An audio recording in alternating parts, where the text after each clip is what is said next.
Welcome back. In this video, I will guide you how to make all letters capital in Excel. In Microsoft, making letters capital works differently than in Word because Excel uses formula to handle text data. So here are the most effective method you can use it. For example, if your data is in column A, then you need to apply this formula in the column B.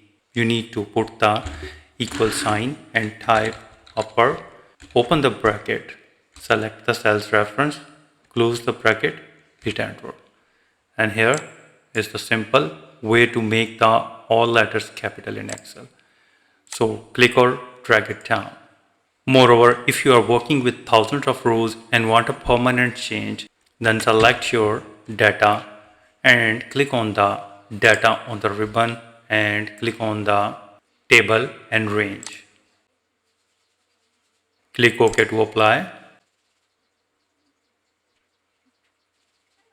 Now your all data will be open up in the Power Query editor.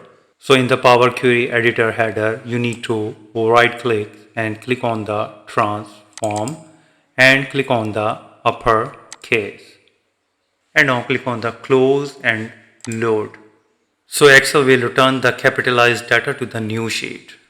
So this is the Power Query editor method. I hope you like it. So with these two methods, you can easily make all letters capital in Excel. If you think this video is helpful, please support my channel. Thanks for watching.